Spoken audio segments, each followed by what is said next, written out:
Vamos a entrar en una lección más del libro de Levítico. Ya estamos en el capítulo 7.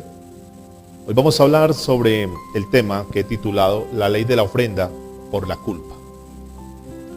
La ley de la ofrenda por la culpa. Hoy vamos a hablar de los pecados de los santos. Es decir, los pecados que podemos cometer las personas que hemos decidido apartarnos para Dios.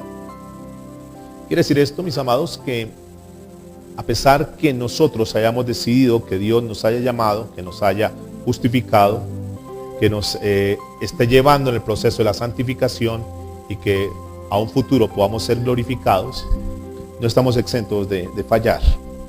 Cuando vimos la ofrenda por la culpa por primera vez en Levítico capítulo 5, vimos un cuadro de la salvación. Ahí en Levítico 5, versículo 14 al 16, versículo 19. Vimos que esta ofrenda trata con las consecuencias de la infracción de la ley. Entendimos en aquella oportunidad que obviamente Cristo es nuestra ofrenda por la culpa, porque Él pagó por nuestras infracciones. Algo que teníamos que haber pagado nosotros, Cristo, por amor, Cristo en su misericordia, decidió pagar por nosotros. Ahora vamos a ver en esta ofrenda desde nuestra perspectiva, es decir, en la ley, en lo que tiene que ver, lo que corresponde a nosotros. Y vamos a ver este asunto de los pecados de una forma general, de una forma en plural, los pecados que nosotros, ya siendo santos, entre comillas, en Cristo, podemos cometer. Acompáñame por favor al libro Levítico capítulo 7, a partir del verso 1 en adelante. Vamos a notar que aquí Dios da unas instrucciones para sus escogidos, para los sacerdotes, acerca del procedimiento de la ofrenda. Dice Levítico 7:1, asimismo está la ley del sacrificio por la culpa. Es cosa muy santa. En el lugar donde degüellen el holocausto, degollarán la víctima por la culpa y rociarán su sangre alrededor sobre el altar, y de ella ofrecerá toda su grosura, la cola y la grosura que cubre los intestinos, los dos riñones, la grosura que está sobre ellos y la que está sobre los ijares. Y con los riñones quitará la grosura de sobre el hígado, y el sacerdote lo hará arder sobre el altar, ofrenda encendida a Jehová, es expiación de la culpa. Aquí Dios está dando las instrucciones acerca del procedimiento de la ofrenda que vamos a estar estudiando enseguida.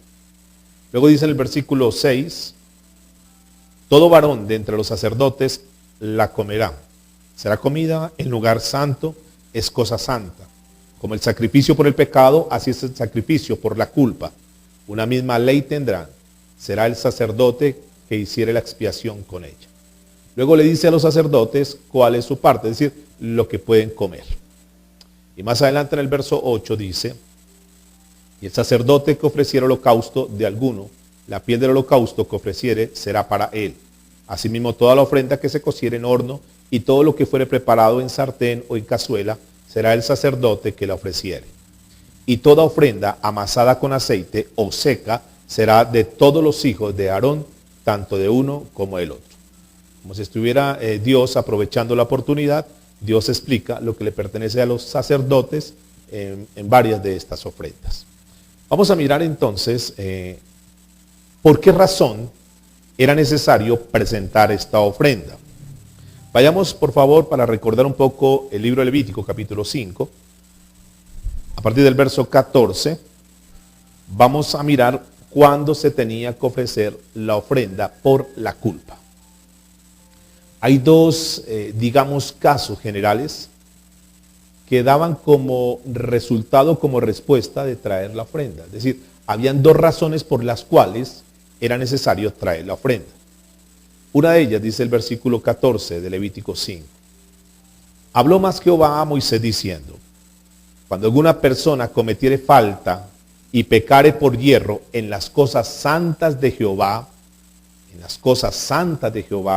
traerá por su culpa a Jehová un carnero sin defecto de los rebaños, conforme a tu estimación en ciclos de plata del ciclo del santuario en ofrenda por el pecado. La primera razón por la cual, o la primera causa por la cual tenían que presentar la ofrenda es cuando había transgresión de las cosas santas de Dios. Es decir, cuando el pueblo transgredía las cosas santas, era necesario presentar la ofrenda por la culpa.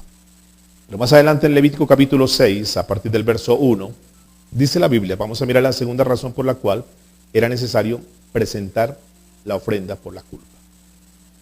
Dice verso 1, habló Jehová a Moisés diciendo, cuando una persona pecare e hiciere prevaricación contra Jehová y negare a su prójimo lo encomendado o dejado en su mano, o bien robare o calumniare a su prójimo, o habiendo hallado lo perdido después lo negare y jurare en falso en alguna cosa aquella, alguna de todas aquellas cosas en que suele pecar el hombre. La segunda razón por la cual era necesario presentar la ofrenda por la culpa era cuando se hacía una transgresión hacia el prójimo, es decir, hacia otra persona, contra otra persona. Entonces encontramos aquí las dos razones por las cuales era necesario. Número uno, cuando se prevaricaba, cuando se faltaba ante las cosas santas de Dios. Y número dos, cuando se transgredía, cuando se cometía un pecado contra el prójimo.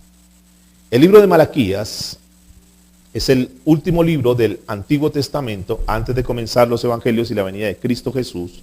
El libro de Malaquías trata de los pecados de los santos en las cosas de Dios. Vamos a estudiar este primer punto.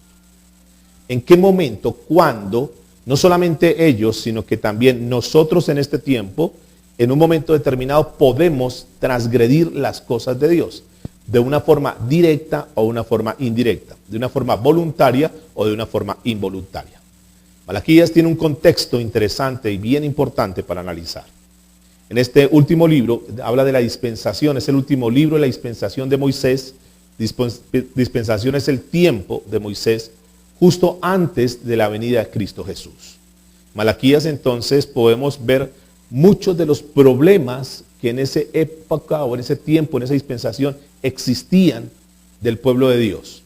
Pero que también esos problemas que ellos tenían, también son problemas que hoy en día la iglesia del Señor está teniendo.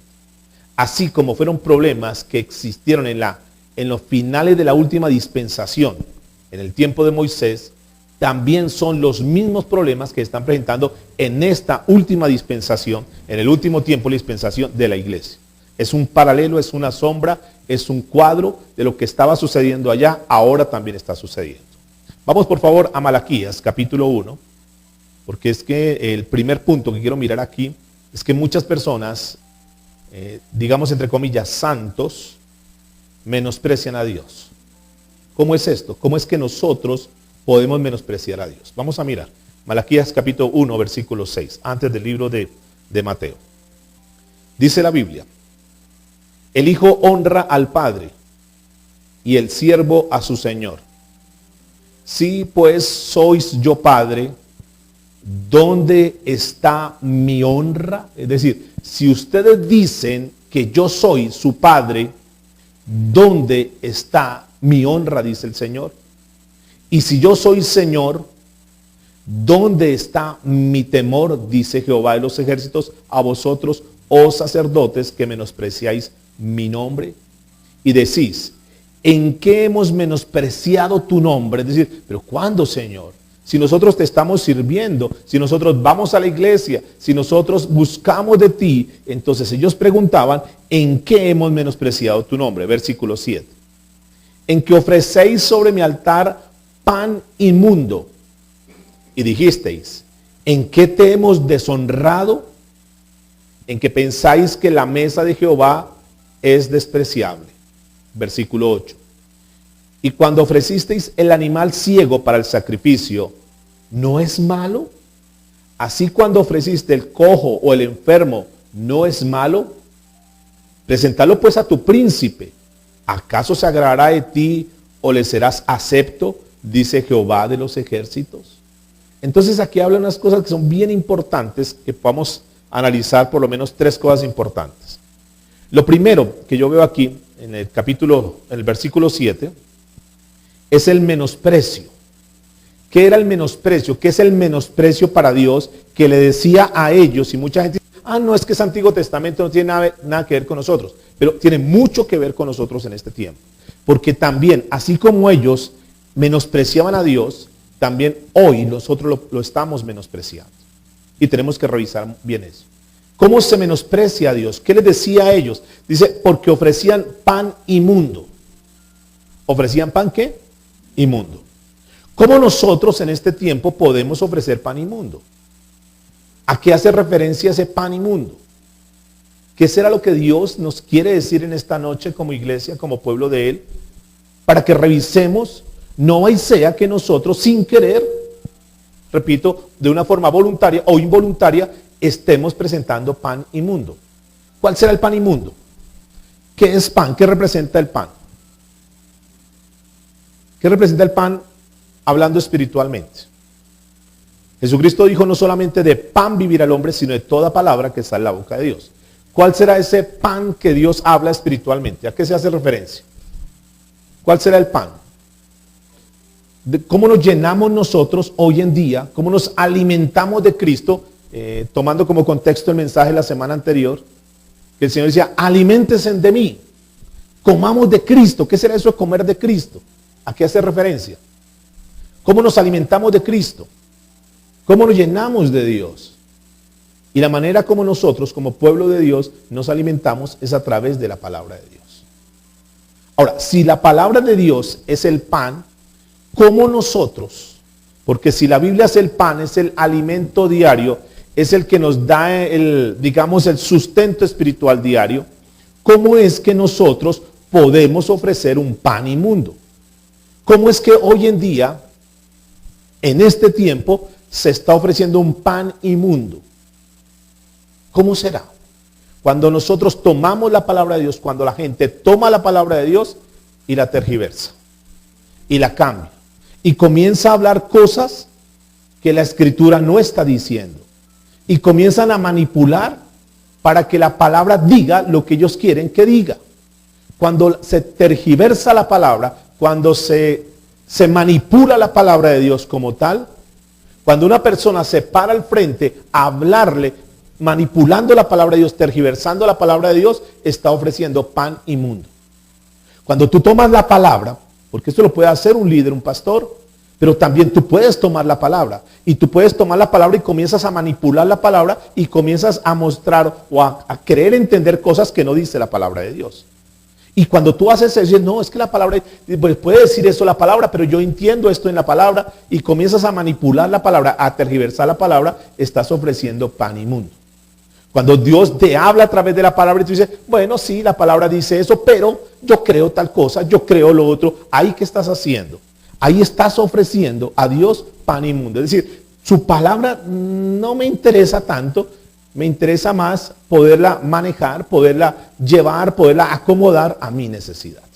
Y eso, por eso hablo que en este tiempo también en este tiempo, no solamente en el tiempo de Malaquías, sino que también en este tiempo el pueblo que se dice llamar cristiano está tergiversando la palabra y está manipulando la palabra. Pero dice algo más también en la parte B, dice que menospreciaron. El segundo menosprecio que está aquí es pensar que la mesa de Dios es despreciar. ¿Qué es eso? ¿Cuál será la mesa de Dios? ¿Qué será eso que el Señor quiere hablarnos en esta noche a su iglesia? ¿En qué momento nosotros despreciamos la mesa de Dios? Por ahí en el libro de Apocalipsis capítulo 3 versículo 20, le estaba hablando a la iglesia, decía, yo estoy a la puerta y llamo, si alguno abre su corazón, yo entraré y cenaré con él. ¿A qué está haciendo referencia eso? ¿Qué representará la mesa? ¿Qué será la mesa que se menosprecia? ¿Qué será menospreciar? ¿Qué será menospreciar? ¿Qué es menospreciar? Sí, dar menosprecio, menospreciar, darle un precio que no es. Es decir, tomar las cosas sin importancia. Tomar las cosas y decir, sí, son las cosas de Dios, sí, pero nada, tampoco hay que darle tanta trascendencia. Tampoco hay que uno buscar, tampoco hay que meterse uno tanto. Es menospreciar. Pero cuando habla de la mesa del Señor, ¿qué pasa en la mesa? En nuestra cotidianidad. ¿Qué sucede en la mesa? Ese tiempo que estamos en la mesa, donde se supone que debemos estar como familia, es un tiempo de comunión. Es un tiempo donde, de los pocos tiempos que quedan hoy en día, si es que aún se conserva eso en los hogares, es el poco tiempo donde uno puede compartir con su familia, ¿verdad? Debiera ser. Es el tiempo donde uno puede estar con sus hijos, donde el esposo puede estar con la esposa, en torno a un desayuno, en torno a un almuerzo, en torno a una cena, y es el tiempo donde se comparte, debiese compartir. Lo que pasa es que hoy en día ya eso, cada uno hoy almuerza a la hora que quiera, en el lugar que quiera, y cuando se sientan en la mesa, cada uno está ocupado con sus celulares, o cada uno está en sus cosas, o viendo televisión y demás, pero ese tiempo, que debería ser un tiempo tan especial, un tiempo de comunión, un tiempo de intimidad, pues se ha perdido en los hogares. Ahora, no solamente que se ha perdido en los hogares, sino que también se ha despreciado, se ha menospreciado el tiempo con Dios. Es el tiempo de la mesa, es cuando el Señor ha establecido un tiempo para estar en comunión con nosotros, un tiempo a solas con Dios. Y yo pregunto, ¿cuántas de las veces el Señor ha estado en la mesa esperando que nosotros lleguemos para tener un tiempo de intimidad con nosotros? Para que tengamos un tiempo devocional con Él, para que podamos hablar con Él y que Él pueda hablar con nosotros. Ese tiempo de comunión con Dios.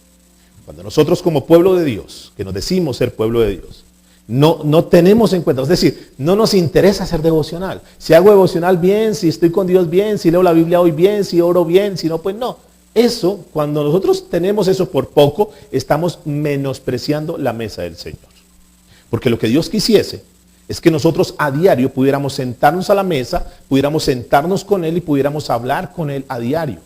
Pero por eso digo que también aplica mucho para nosotros hoy en día, porque las personas que nos preciamos de ser cristianos, muchas veces hemos dejado al Señor sentado en la mesa y ni siquiera acudimos a la cita. ¿Es así o no? Muchas veces nosotros es más importante otras cosas.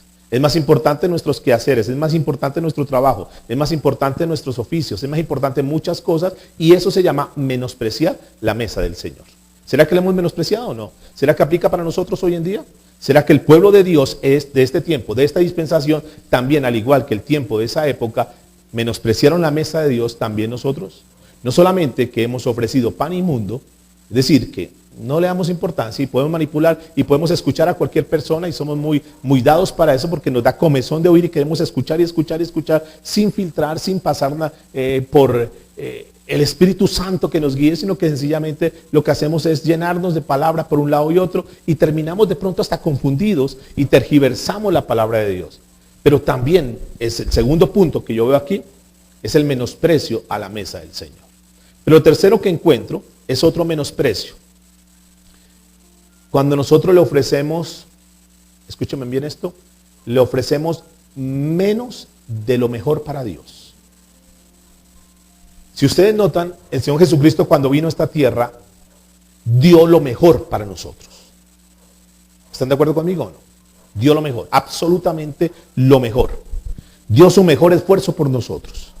Dio hasta la última gota de sangre. Y el Señor no escatimó absolutamente nada, ni sigue escatimando. Siempre Dios está en procura de darle lo mejor a su pueblo. La pregunta es, nosotros de una forma recíproca le estamos dando lo mejor a Dios. Estamos entregando lo mejor de nuestra vida a Dios. Estamos dando los mejores años de nuestra vida a Dios.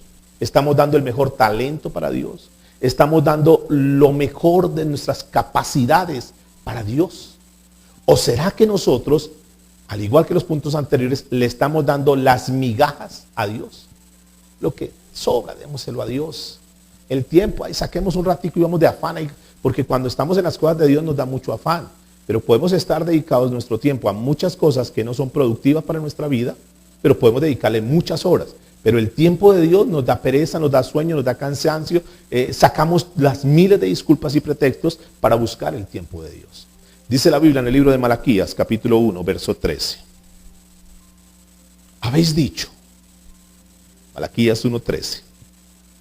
Habéis además dicho, o sea, no solamente lo anterior, no solamente que han menospreciado el pan, no solamente que han menospreciado la mesa, sino que dice en el versículo 13, habéis además dicho, oh, qué fastidio es esto. Y me despreciáis, dice Jehová de los ejércitos, y trajisteis lo hurtado, o cojo, o enfermo, y presentasteis ofrenda. Y hace una pregunta el Señor.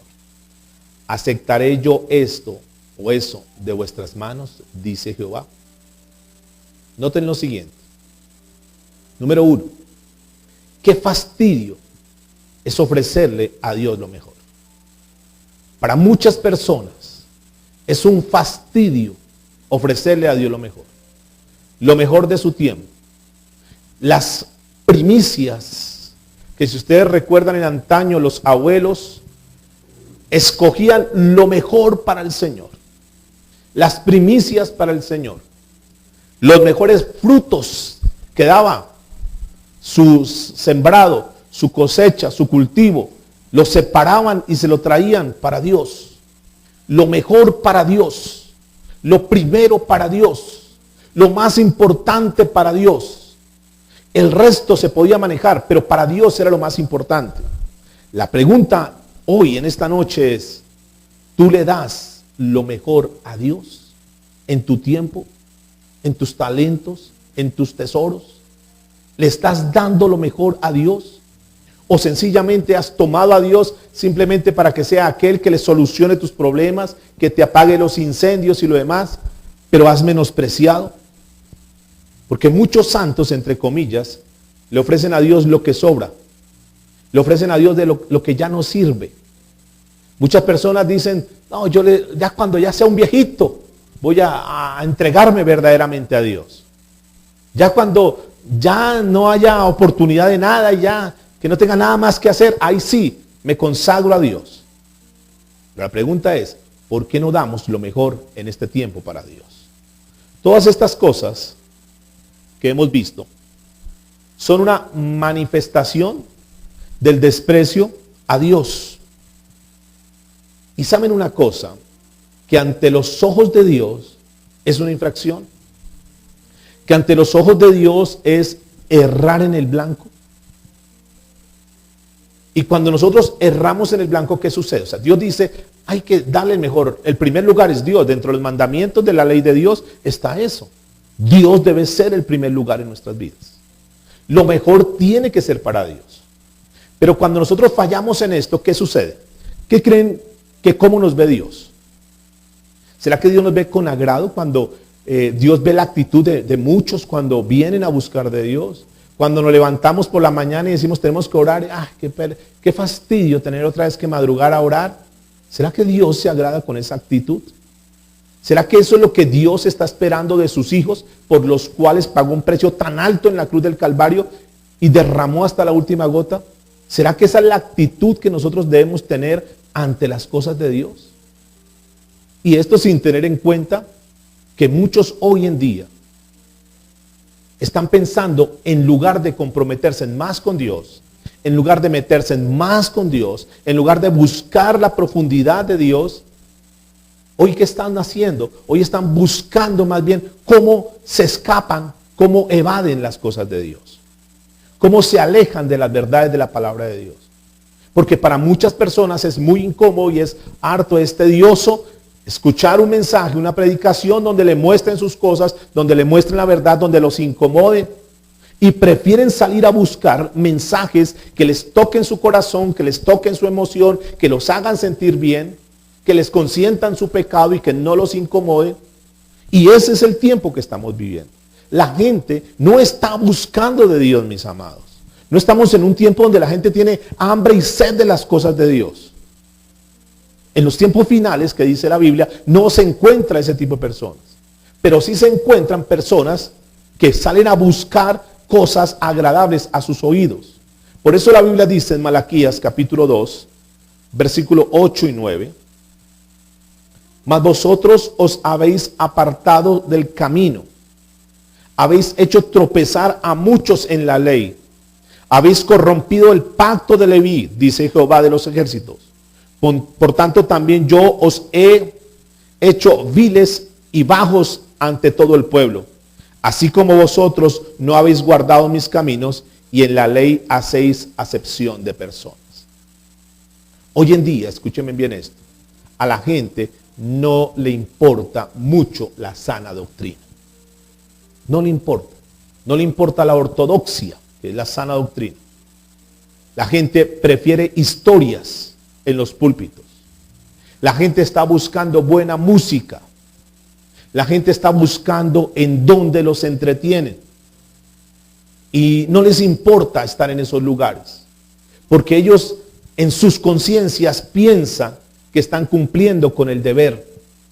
Dice, con tal de que yo vaya a la iglesia, no importa. Pero ya estuve en la iglesia. Ya fui el domingo a la iglesia. La gente no le interesa, escúchame esto, no le interesa buscar un lugar donde les digan las verdades. A la gente le interesa ir a una iglesia para decir, ya estuve el domingo en la iglesia. Ese es un problema muy serio. Y no solamente eso, sino que a la gente no le importa, no le interesa la ortopraxis. Esa ortopraxis es vivir en santidad. La gente no quiere vivir en santidad. La gente quiere terminar haciendo lo que quieren. La gente no quiere vivir conforme a la sana doctrina.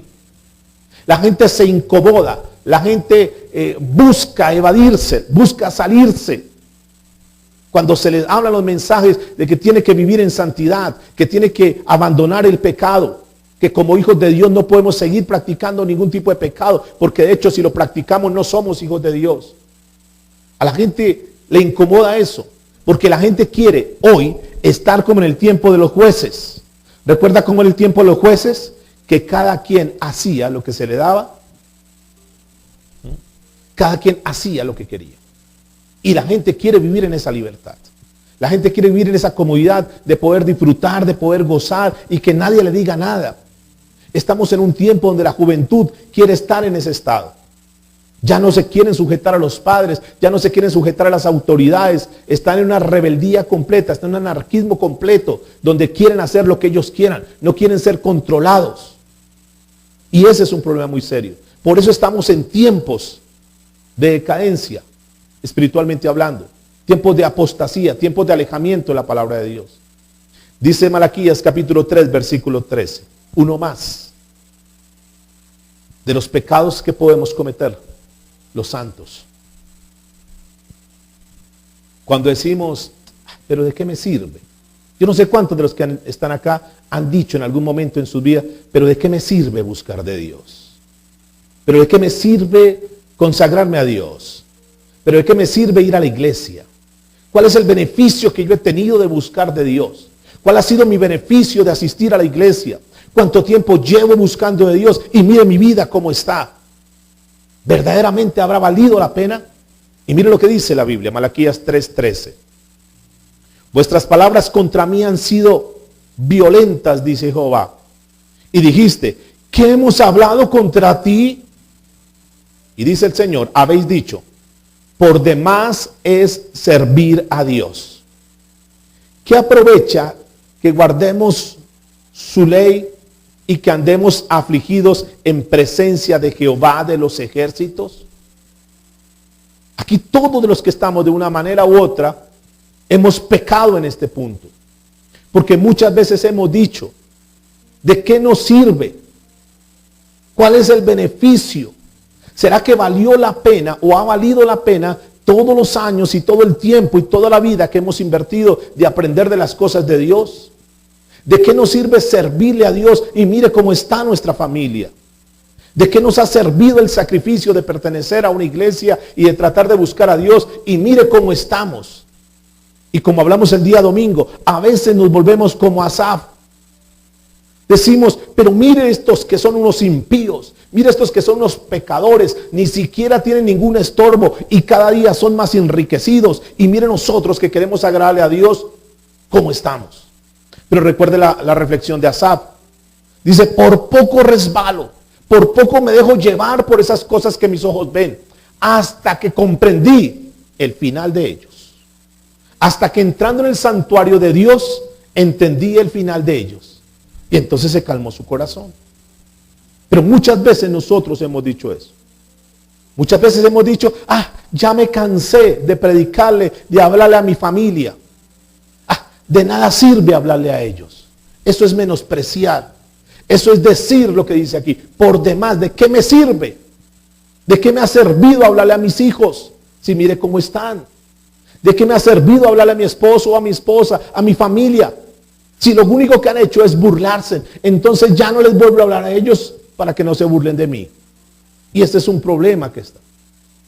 Escuchen lo que quiero decirles.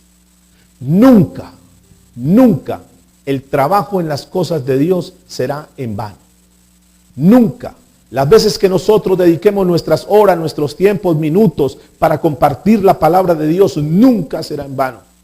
Tal vez tú no veas la recompensa ahora. Tal vez tú digas, pero no me ha servido de nada. Tal vez tú no veas resultados ahora. Pero tarde que temprano Dios dará su recompensa.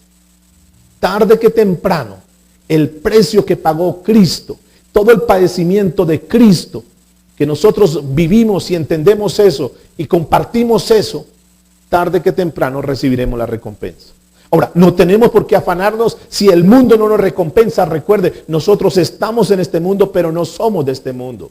Y tú y yo no podemos vivir en función que el mundo nos reconozca, que el mundo nos premie, que el mundo nos exalte. Nosotros no necesitamos eso. Basta con, sencillamente, sembrar la palabra de Dios, ser testimonio ante los demás. Y aunque los demás de pronto ni se den cuenta o menosprecien eso, basta con tener la conciencia limpia y tranquila que ante Dios estamos haciendo las cosas bien. Dice la Biblia en Levítico capítulo 6, verso 2. Entonces aquí en Malaquías vemos muchos de los mismos pecados de los santos que existen hoy en día. Y de repente nosotros hemos caído en eso. El día que tú dejes que menosprecies la mesa de Dios, el día que tergiverses la palabra de Dios, el día que tú digas de qué sirve buscar de Dios, de qué me ha servido consagrarme a Dios, estás pecando ante los ojos de Dios. Es de los pecados de los santos que están ahí. Porque tal vez no adulteras, porque tal vez ya no robas, porque tal vez ya no fornicas. Pero hay pecados santos, hay pecados de los santos que tal vez nosotros estamos fallando.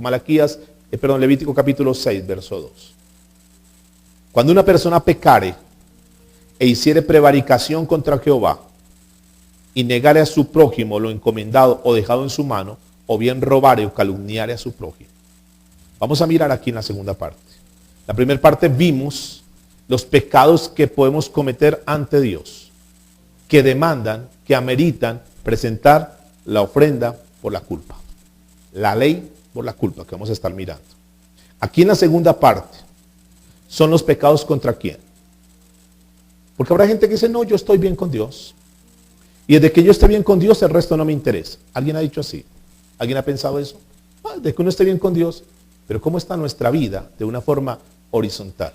Tal vez de una forma vertical, algunos podrían aquietar su conciencia y decir, yo estoy bien con Dios. Y desde que yo estoy bien con Dios, no me interesa así esté mal con los demás. No es cierto, no es cierto. Porque tú y yo sabemos que cuando nosotros pecamos ante alguien o contra alguien, al primero que ofendemos, al primero que agredimos es a Dios. Dice aquí entonces, cuando una persona pecare e hiciere prevaricación contra Jehová, y en la parte B dice, y negare a su prójimo lo encomendado o dejado en su mano. Aquí yo veo una transgresión en cuanto a si alguien te entrega algo, si alguien te encomienda algo, si alguien te pide el favor de que le ayude en algo, si tienes que administrar algo, si tienes que cuidar algo de alguien y no lo haces, es una transgresión contra la propiedad de otros. Contra la propiedad de otros. Y esto, escúcheme muy bien, esto infortunadamente se ve mucho hoy en día en el pueblo cristiano. Se ve más a menudo de lo que nosotros nos imaginamos. El testimonio del pueblo cristiano muchas veces queda en el piso hoy en día. Y mucha gente habla mal de Dios por causa del mal testimonio de, entre comillas, del pueblo cristiano hoy en día. Ejemplo, si de repente tú pides algo prestado, ¿qué es lo que tienes que hacer? ¿Qué es lo que tendrías que hacer? Devolverlo.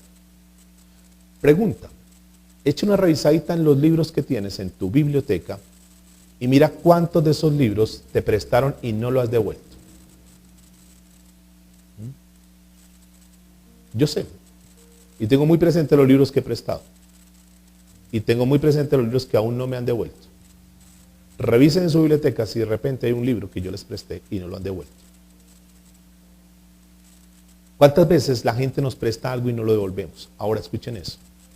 Hay personas que devuelven, pero lo devuelven en mal estado.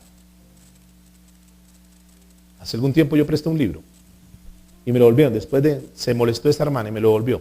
Deshojado y despasta, pastor, aquí está su libro. Y lo recibí. ¿Pero es lo correcto? ¿Qué creen ustedes? No es lo correcto, mis amados. Y por esa razón, el testimonio queda en el piso. Por eso, si tienes algo que no es tuyo, mi consejo, o el consejo de Dios mejor, es devolverlo. Y devolverlo en buen estado. Y devolverlo pronto. ¿De acuerdo? Tenemos que revisar eso. Lo segundo que yo encuentro aquí en este pasaje, en la parte B, es una transgresión. Lo primero es una transgresión contra la propiedad, cosas que pertenecen a otra persona, que tú tienes y que no las devuelves. Pero lo segundo que yo veo aquí es una transgresión contra la relación, contra el compañerismo con otros. ¿Cómo se da hoy en día? Cuando tú calumnias a otros, ahí estás fallando contra otros. Cuando a través de tus palabras, cuando a través de nuestras palabras, estamos dañando la buena imagen y honra de otros. Y esto se da también en los cristianos. Yo no sé si de repente, como cristiano entre comillas, si lo has hecho, ni levantes tu mano. Solamente te digo esto para que si lo has hecho, pronto ves donde el Señor y le Señor, perdóname, no sabía que eso era malo. Cuando tú te alegras del mal de otros, te alegras cuando a otro le va mal. ¡Wow! ¡Qué bueno que le vaya mal! ¡Qué bueno que se haya quebrado en ese negocio! ¡Qué bueno que esté mal en su relación! ¡Qué bueno que esté fallando en eso! Cuando nosotros, como entre comillas, cristianos, sentimos entre comillas un gozo y decimos un dicho que es muy popular: no me alegro, pero siento que, ustedes lo saben y yo. Si hemos sentido eso en nuestro corazón, ante los ojos de Dios no está bien. Porque no es la actitud que debemos tener nosotros como cristianos. Que lo haga la gente que no conoce de Dios. Pero no es nuestra actitud. Que sentimos gozo por la pérdida de otro. Sentimos gozo por la tristeza de otros. Y esto es entonces una falla, una falta. Esto es una transgresión contra el compañerismo de otros. Levítico capítulo 6, verso 3. Aquí viene la tercera. O habiendo hallado lo perdido, después lo negare y jurare en falso en lugar de todas aquellas cosas en que suele pecar el hombre. Lo tercero que yo encuentro aquí es una transgresión en cuanto a la confianza. Confianza. Ustedes saben que lo más importante en una relación es la ¿qué? La confianza. Cualquier tipo de relación, ni siquiera, es decir, no solamente una relación conyugal, es una relación de amistad. Cuando uno ha depositado la confianza en esa persona y cuando uno se da cuenta que esa persona le ha fallado a uno, eso duele en el corazón, eso lastima en el corazón. Yo no sé cuántos han sido lastimados y heridos en eso.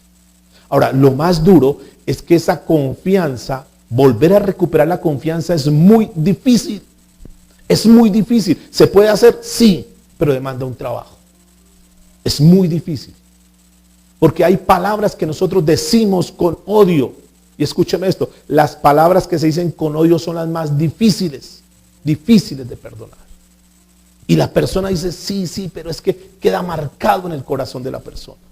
Por eso es que esta falta, esa transgresión contra la confianza, cuando miente una persona, cuando estamos actuando y no decimos la verdad, cuando nosotros estamos buscando sacar provecho de esa persona o de esa relación, cuando nuestro interés con esa amistad o con esa relación que tengamos es un interés personal y particular. Y cuando la persona, yo no sé si han sentido eso, cuando la persona se siente como utilizada.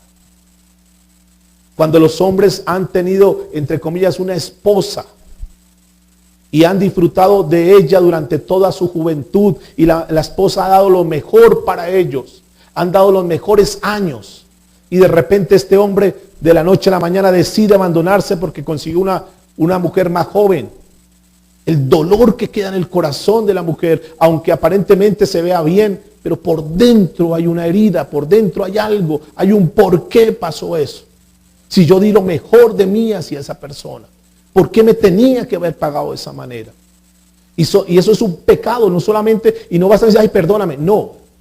Vamos a mirar, porque de acuerdo a lo que estamos mirando hoy, cuando nosotros fallamos de esa manera, hay algo para hacer, y es lo que vamos a mirar.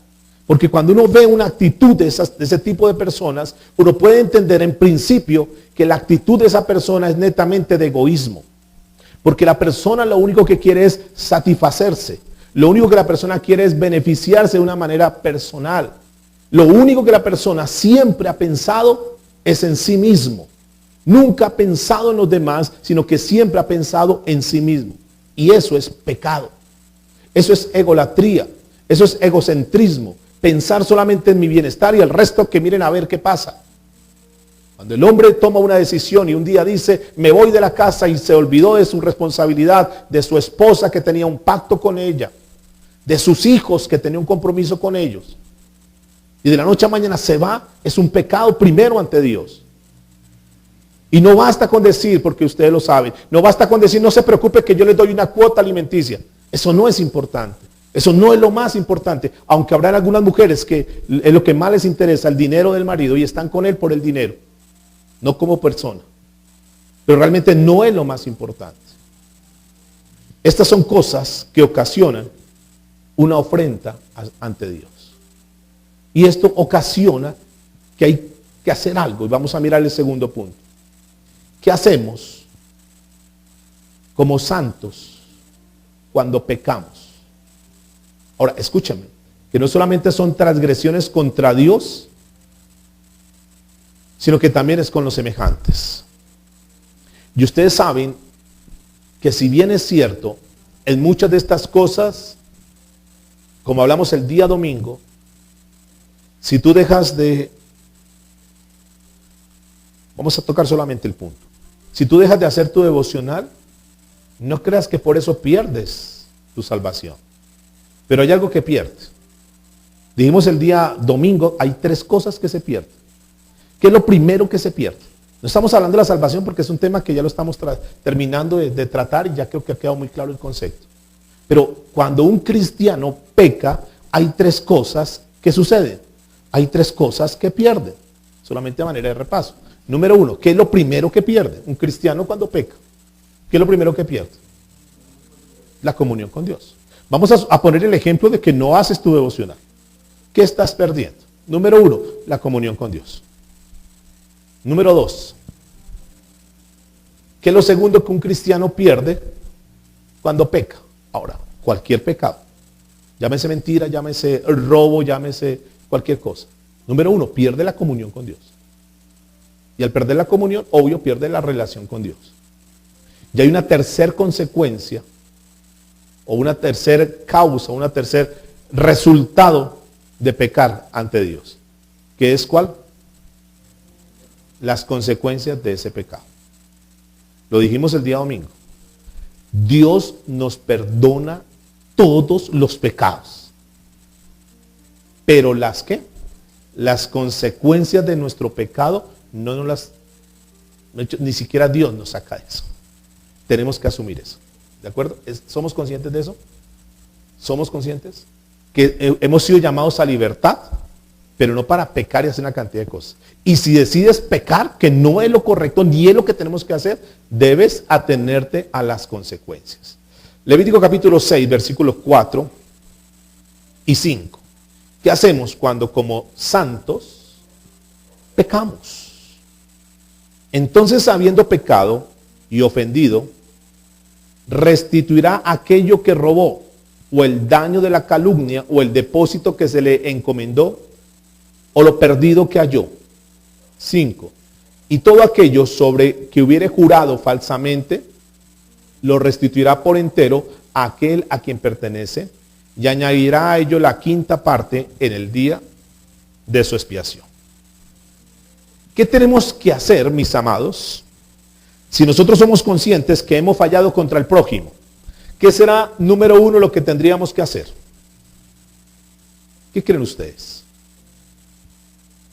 Si tú sabes que estás mal con alguien, si tú sabes que le has fallado a alguien, que has pecado contra alguien, por cualquiera de esas cosas, que te alegraste porque le fue mal a fulano de tal, o a fulana de tal, porque tomaste algo que era de él y no lo has devuelto, porque mentiste, porque calumniaste, porque murmuraste contra alguien, y entonces tú prestaste tus oídos para murmurar contra alguien, y alguien fue a hablarte un chisme de una persona, y tú dices, ay, cuénteme, a ver, ¿cómo así? Terrible. Sí, no, terrible. Yo sí me había dado cuenta.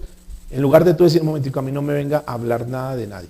Y si tú me vienes a hablar de alguien, es para que yo ore por esa persona, para bendecir a esa persona. Porque mis oídos no son una caneca de basura para que tú vengas a depositar lo que no sirve. Si me vienes a hablar de alguien, que sea para bendecir a esa persona, que sea para hablar bien de esa persona, lo contrario no. Y si me quieres contar algo, dímelo delante de esa persona. Y no te prestes para la murmuración. Recuerde que el pecado de la murmuración en el original es la palabra lashon hara, que quiere decir la lengua perversa. Lengua perversa. Ten mucho cuidado con tus palabras. Que no te prestes para chismes ni comentarios. Pero si llegásemos a caer en eso, ¿qué es lo primero que tenemos que hacer? Número uno, con respecto al prójimo, lo primero que tenemos que hacer es arreglar ese asunto. Arreglar ese asunto. Es decir, reconozca lo que hizo. Acepte su responsabilidad. Si una persona dice, sí, yo le fallé. Si hay un esposo que sabe que le falló a su esposa y escucha este mensaje en algún momento de su vida y dice, bueno, sí, yo ya cometí ese error, ¿qué debo hacer? Número uno, lo primero que tiene que hacer esa persona, si usted ofendió, si usted pecó contra Dios primeramente y contra su esposa y sus hijos, es arregle el asunto. Reconozca lo que hizo, porque es que nosotros somos muy dados para eso. O sea, cometemos los errores, las equivocaciones y antes nos hacemos los bravos. Y muchos toman esa actitud. Y muchos terminan manipulando tantas las cosas que hacen ver a la persona como culpable. Y ellos terminan siendo como que los inocentes. Ten mucho cuidado. Acepte la responsabilidad y pague el daño que causó. En dinero, en propiedad, en confesión pública. Si fue una calumnia, públicamente diga, mire, yo hablé del hermano, de mi mamá, mi papá, pero yo quiero decir eso, es mentira, yo me equivoqué en eso. Es que es muy fácil nosotros pecar, es muy fácil dañarle la honra a una persona, pero qué difícil es volver a restituir a esa persona. Vaya la persona que ofendió, vaya la persona contra la cual pecó, arregle el asunto y como un cristiano ve con humildad y con amor y le, hermano, perdóneme, vengo a devolverle esto, perdóneme. La verdad no me había dado cuenta que se me había olvidado, porque no estamos exentos de eso, ¿verdad? A veces se nos pueden olvidar las cosas, pero pues revisemos. Hay cosas que nos pueden olvidar y otras cosas que nosotros nos hacemos, los olvidáis. Entonces, es lo primero que tenemos que hacer. Mateo capítulo 5, versículos 23 y 24, habla al respecto lo siguiente. Mateo 5, 23 y 24. Por tanto, si traes tu ofrenda al altar y allí te acuerdas de que tu hermano tiene algo contra ti, deja tu ofrenda delante del altar y anda, reconcíliate primero con tu hermano y entonces ve y presenta tu ofrenda. Estamos tratando, ¿qué hacemos? Punto número 1, arreglemos el asunto. Ahora, con respecto a Dios, ¿qué pasa si tú sabes, si sabemos que le hemos fallado a Dios? Porque hemos menospreciado el pan, porque hemos menospreciado la mesa y por lo que hemos hablado en esta noche. ¿Qué hacemos nosotros? ¿Qué podemos hacer? Número 1, primero, entendamos que cuando pecamos contra otra persona, también estamos pecando contra Dios. Lo primero que tenemos que hacer es, al igual que el anterior, acepte su responsabilidad por su pecado. Señor, perdóname. Señor, verdaderamente sí. Ha habido muchos días que yo no he ido a tu mesa. Perdóname, Señor, porque no te busco. Perdóname, Señor, porque no he buscado tu palabra. Perdóname porque he sido un mediocre espiritual, porque no me he cogido las cosas tuyas como en vano, he menospreciado las cosas tuyas. El único tiempo que yo saco para estar contigo es cuando voy a la iglesia, porque el resto en mi casa no tengo comunión contigo. He menospreciado las cosas tuyas, Señor. Perdóname. Es aceptar primero nuestra responsabilidad. Recuerde lo que dice Proverbios 28:13, no lo busque, tú lo conoces muy bien. El que ¿qué? Encubre sus pecados, ¿no qué? Prosperará. Más el que los ¿qué? Confiese y se aparta, encuentra la misericordia de Dios. Entonces lo primero que tenemos que hacer nosotros es ir allá. Nadie le obligó a hacer lo que hizo. Nadie. Usted lo pensó, usted decidió hacerlo, y eso es un pecado. Es un pecado. No lo encubra. Tenga presente que debes aceptar tu responsabilidad. Usted lo hizo y voy a aceptar. No justifique. Es que yo no estoy orando porque es que mi esposo no me deja, es que mi esposo no, es que mis hijos, es que estoy trasnochado. No saque disculpa. El único responsable somos nosotros. No quise, no quiero, no deseo. Señor, perdóname. Lo segundo, Hebreos capítulo 4, versículos 15 y 16. Aceptamos la responsabilidad de nuestro pecado, número 1. Número 2, Hebreos 4, 15 y 16. Porque no tenemos un sumo sacerdote que no pueda compadecerse de nuestras debilidades, sino uno que fue tentado en todo, según nuestra semejanza, pero sin pecado. Y aquí está el consejo. Acerquémonos pues confiadamente, ¿a dónde? Al trono de la gracia. ¿Para qué? Para alcanzar misericordia y hallar gracia para el oportuno ¿qué? Socorro. Recuerden, mis amados, recuerden siempre esto, que Cristo murió por todos nuestros pecados. Y que si nosotros vamos, ya lo estuvimos estudiando el día domingo, los domingos, que el Señor perdona nuestros pecados del pasado, y ya explicamos por qué, del presente, y explicamos por qué perdona los pecados del futuro. Si tú sabes que estás fallando delante de Dios, ve confiadamente, como dice la Biblia aquí en Hebreos. Encuentra el oportuno socorro. Dios no te va a echar, Dios no te va a desechar, Dios no va a cerrar sus oídos.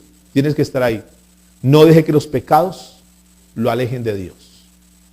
Obviamente tiene que reconocer lo que hizo. Obviamente tiene que aceptar su responsabilidad. Pero tienes que ir con un corazón contrito y humillado, humilde, sincero. Acérquese a Dios y diga al Señor, perdóname porque de verdad no te he buscado. Y número 3, arrepiéntase. Tenemos que arrepentirnos. Ya sabemos la diferencia entre arrepentimiento y remordimiento. Segundo libro de Corintios, capítulo 7, versos 10 y 11. Segunda de Corintios 7, 10. Porque la tristeza que es según Dios produce arrepentimiento para salvación, de que no hay que arrepentirse. Pero la tristeza del mundo produce muerte.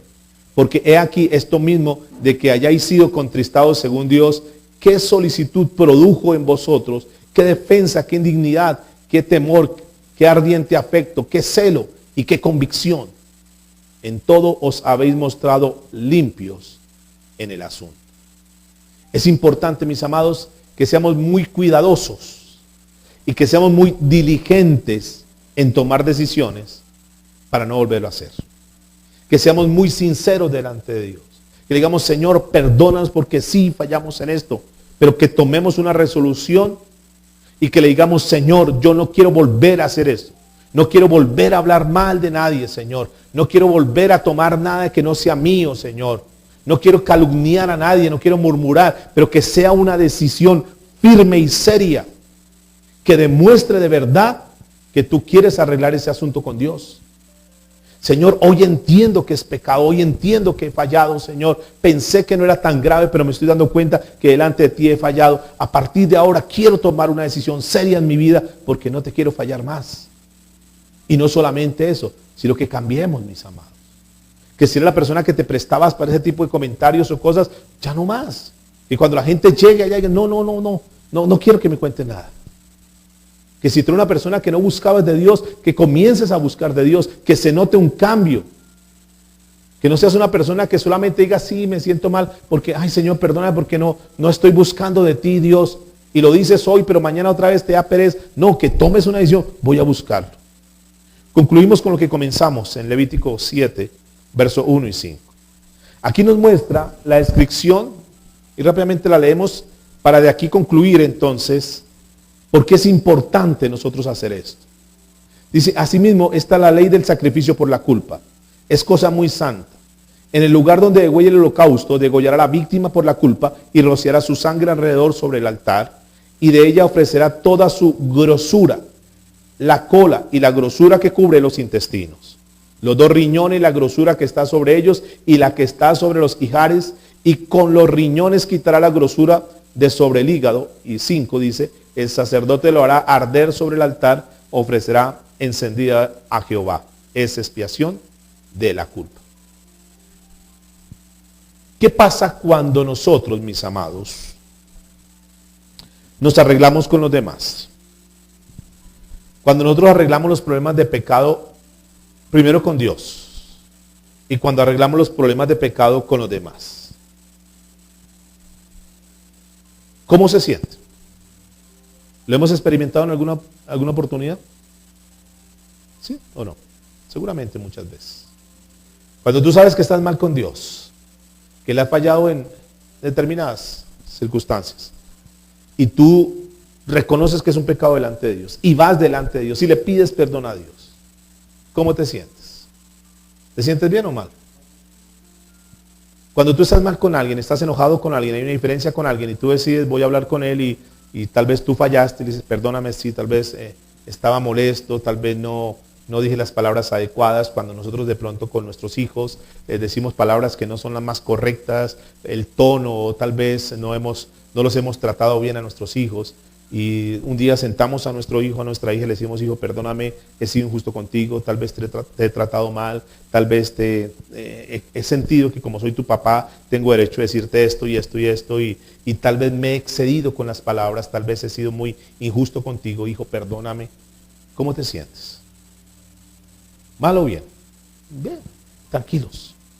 Cuando uno mira la Biblia, recuerde cuando vimos el tema de Levítico 5, ¿qué representaba la grosura? ¿Qué representaba esta parte que estamos leyendo ahorita en Levítico 7? ¿Qué representaba eso? ¿Cómo sube eso? ¿Qué pasa con la grosura? Cuando nosotros presentamos la grosura, ¿qué sucede con el fuego? Se aviva el fuego. Ok. Lo mismo sucede, escúcheme en esto. Lo mismo sucede cuando tú te pones bien con los demás, cuando tú te pones bien con Dios. ¿Qué sucede con la relación con Dios? ¿Qué pasa con eso? Porque cuando tú estás pidiendo perdón, cuando te estás reconciliando con el otro, cuando estás reconciliado con Dios, estás presentando la grosura, porque estás dando de tu corazón, si lo estás haciendo sinceramente. ¿Qué pasa entonces con la relación con Dios en ese momento? Que el fuego se aviva. Es decir, la relación con Dios, ¿qué pasa?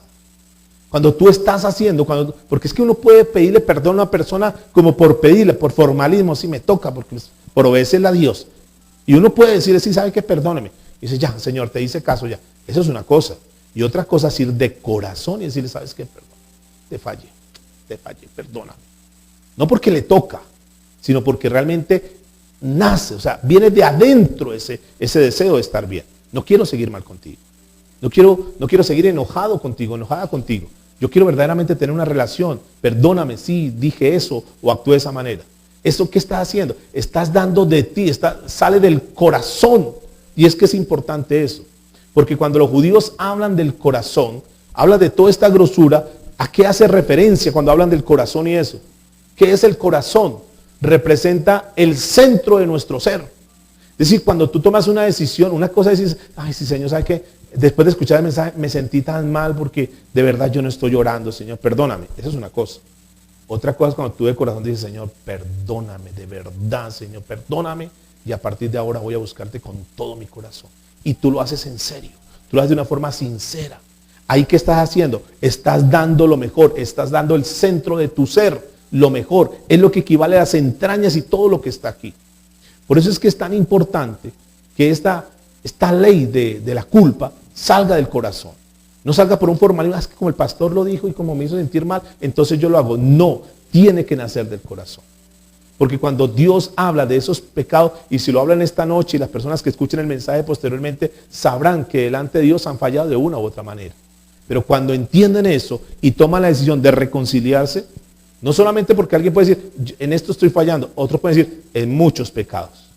Cuando nosotros arreglamos los asuntos con los demás, no solamente que lo estamos arreglando con el otro, sino que estamos arreglando las cosas con Dios.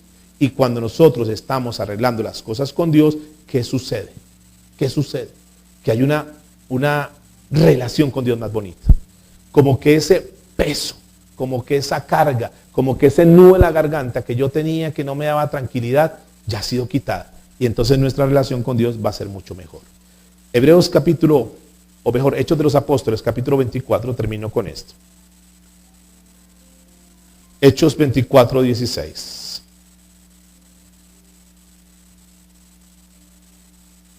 Si aún no eres cristiano, si aún tú no has tomado la decisión con Cristo y sabes que estás mal con los demás y que estás mal con Dios, ¿qué tienes que hacer?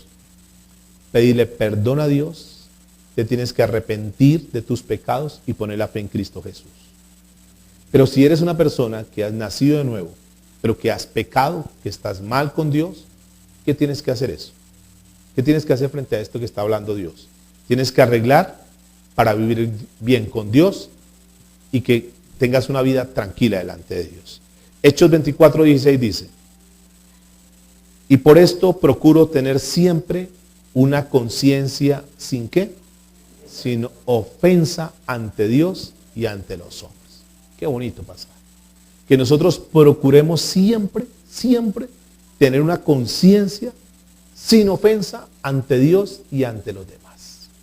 Que nosotros podamos decir, estoy bien. Ya, o sea, como que ese puntico que tenía ahí en mi vida porque estaba mal con fulano y tal, ya lo arreglé. Ya lo arreglé. Como que este temita que yo tenía por resolver con Dios, ya lo arreglé. Romanos capítulo 13, versículo 8, dice lo siguiente, último consejo de esta noche, no debáis a nadie nada, sino el amaros unos a otros, porque el que ama al prójimo ha cumplido la ley.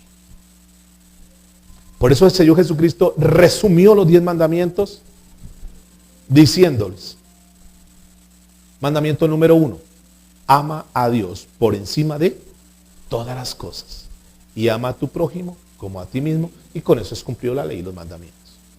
Porque cuando tú amas a tu prójimo, tú no quieres agredirlo, tú no quieres robarlo, tú no quieres entristecerlo, tú quieres lo mejor para él. Y cuando tú procuras en tu vida dar lo mejor de ti hacia los demás, vas a estar bien con Dios. El más beneficiado en todo eso, el más beneficiado eres tú. Porque estás bien con Dios, estás bien con los demás. Inclina tu rostro, cierra tus ojitos si así lo quieres. Y oremos al Señor y digámosle, Señor, muchas gracias por esta tu palabra. Gracias por seguirnos mostrando, Dios, porque la vida cristiana consiste en eso. No basta simplemente con llenarnos de conocimiento, de intelecto, cada día ser más sabios, sino que tenemos que llevar, Señor, tu palabra a la vida práctica. ¿De qué nos sirve tener tanto conocimiento? El conocimiento envanece, pero es más bonito cuando uno puede bajar ese conocimiento para aplicarlo en nuestras vidas, para que nuestra vida sea diferente, Señor. Y en ese sentido podemos ser testimonio a muchas personas. Cuando nos vean que verdaderamente hay humildad en nuestro corazón, cuando nos vean que verdaderamente hay un interés por estar bien con los demás, por tener una buena relación horizontal y una relación vertical, Señor. Cuando, Señor, los demás ven que verdaderamente hay un cambio en nuestra vida, porque de una forma genuina y sincera estamos haciendo cambios en nosotros. Cuando nos acercamos a aquellas personas, Señor, y le decimos, perdónanos porque te hemos fallado, nos hemos equivocado. Perdóname porque, hijo, no he sido el mejor padre. Hija, perdóname porque tal vez no te he dado el tiempo importante y necesario que tú mereces. Perdóname porque he dado más importancia a otras cosas que dedicarte a ti, amada esposa. Y no solamente eso, sino también que podamos ir delante de Dios y decirle, Señor, perdóname porque hemos menospreciado tu pan, porque no te hemos dado importancia a la palabra que nos estás dando, Señor. Perdóname porque no hemos tenido un tiempo de comunión. Perdóname porque estoy tratando de buscar más mensajes que me hagan sentir bien, Señor. y no ser confrontado por tu palabra. Perdóname, Señor. Pero cuando nosotros reconocemos eso y vamos delante de Dios y nos arrepentimos de corazón, de una forma genuina y sincera, va a haber un cambio en nosotros. Va a haber una paz interior. Esa paz que dice el Señor Jesucristo, que sobrepasa todo entendimiento. Señor, ayúdanos a vivir esta palabra. Ayúdanos a poner por obra esta palabra. De ahí que esta palabra, Señor, del libro de Levítico 6 y 7, son leyes, que quiere decir la parte que nos corresponde hacer a nosotros. Queremos vivir esta palabra, Señor, para la gloria tuya. En Cristo Jesús, Señor. Muchas gracias. Amén.